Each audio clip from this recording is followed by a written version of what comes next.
Mother's day আমার ন্যাকামি লাগে।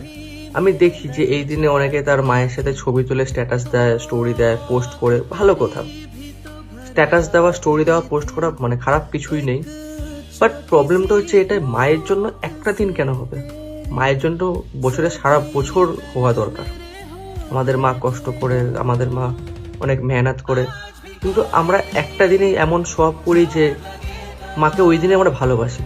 তাই আমি সব মাদার্স ডে সব বিশ্বাস করি না। আমার কাছে বছরের প্রত্যেকটা দিন হচ্ছে মাদার্স ডে। এবং অনেকেই আছে যারা ভাই শুধু মাদার্স ডে দিন মায়ের সাথে ছবি তুলবে, স্ট্যাটাস দেবে, মানে শো আপ করবে, কিন্তু এইদিকে সারা বছর মাকে পুজো দেখে না, তার মা কেমন আছে। তো হ্যাঁ ভাই, আমি ওসব ন্যাকামি করতে পারি না, তাই আমি মাদার্স ডে এসব পালন করি না। কারণ আমার কাছে বছরের সারা বছর হচ্ছে মাদার্স ডে। আমি আমার মায়ের সাথে ঝগড়া করি, আমি আমার মায়ের সাথে চিল্লাই, কিন্তু আমি আমার মাকে ভালোবাসি। তাই বলে এটা না যে আমি মিথ্যা ভালোবাসা সোশ্যাল মিডিয়ায় দেখিয়ে নিজেকে